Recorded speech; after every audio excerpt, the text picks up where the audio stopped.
Shalom, selamat pagi saudaraku. Renungan pagi kita hari ini 28 Agustus berjudul Hanyut Terkatung-katung. Ayat intinya diambil dari Lukas 15 ayat 32. Demikian firman Tuhan. Kita patut bersukacita dan bergembira karena adikmu telah mati dan menjadi hidup kembali. Ia telah hilang dan didapat kembali. Bersama saya, Pendeta Andri Daimbani. Mari kita dengarkan penjelasannya. Pada tanggal 5 Oktober tahun 2010, 3 orang remaja laki-laki dari daerah terpencil bernama Atafu di Pasifik Selatan telah membuat keputusan yang sembrono. Tanpa berkonsultasi dengan orang tua mereka, ketiga sepupu itu memutuskan untuk mencoba perjalanan melintasi lautan bebas sejauh 80 km dengan perahu aluminium setinggi 3,6 meter untuk mengunjungi beberapa orang gadis di pulau tetangga. Mereka tidak pernah sampai di pulau tetangga itu. Setelah berminggu-minggu mencari kedua anak berusia 15 tahun dan seorang anak berusia 14 tahun itu, akhirnya diikhlaskan untuk mati. Ratusan berkumpul dengan keluarga mereka untuk berduka dan memuji mereka dalam sebuah acara kedukaan. Tetapi kemudian, 50 hari setelah anak-anak laki-laki itu berangkat, sebuah perahu tuna kembali ke Selandia Baru melalui rute yang tidak biasanya mereka ambil. Saat mereka melihat anak-anak laki-laki itu melambai-lambai dengan panik dari kapal kecil mereka.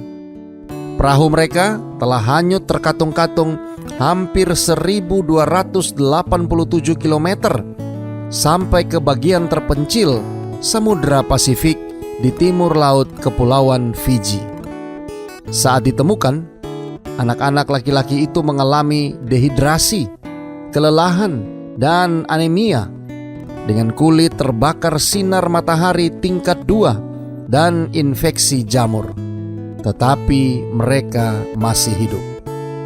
Anak-anak laki-laki ini kemudian mengatakan kepada wartawan bahwa mereka telah memulai perjalanan mereka saat dalam keadaan mabuk dan segera pingsan di dasar perahu. Ketika mereka terbangun, mereka telah kehilangan pandangan akan daratan. Akhirnya, mereka kehabisan bahan bakar untuk motor tempel mereka. Semua perbekalan mereka yang hanya berupa 20 butir kelapa dan sebuah toples mayones berisi air habis dalam 6 hari pertama. Kemudian menurut cerita mereka kepada para penyelamat, mereka selamat dengan cara menangkap air hujan di sebuah terpal dan memakan beberapa ikan mentah yang kebetulan terbawa ke perahu mereka. Suatu kali, mereka dapat menangkap seekor burung laut yang mendarat di perahu mereka, yang juga mereka makan mentah. Penyelamatan mereka datang tepat pada waktunya. Menurut staf medis yang memeriksa, mengatakan bahwa mereka tidak akan dapat bertahan jika hanyut seminggu lagi. Ayah dari salah satu anak laki-laki itu mengatakan kepada wartawan bahwa seluruh desa itu sangat gembira sehingga mereka menangis, bernyanyi, berpelukan dan meneriakkan berita baik itu satu kepada yang lain di jalanan. Saudara-saudara yang kekasih di dalam Tuhan, menurut Alkitab, adegan serupa terjadi di jalan-jalan sorga setiap kali satu orang berdosa bertobat.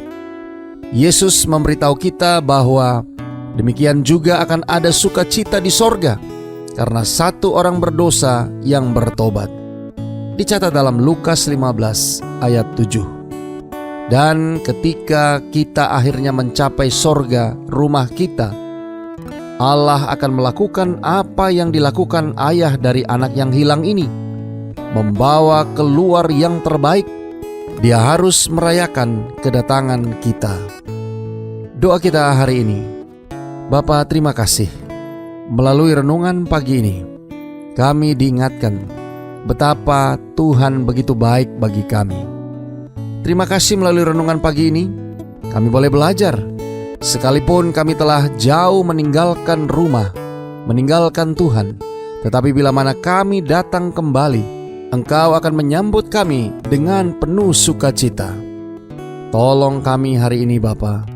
Biarlah dengan pertolongan kuasa Roh Kudus-Mu, kami boleh dapat disanggupkan menghidupkan firman yang sudah kami dengarkan, agar kami boleh senantiasa menyadari akan keadaan kami yang harus selalu bergantung kepada Tuhan, meninggalkan segenap kesalahan dosa-dosa kami, dan datang menghampiri tahta kasih karunia-Mu, agar kami boleh memperoleh keselamatan.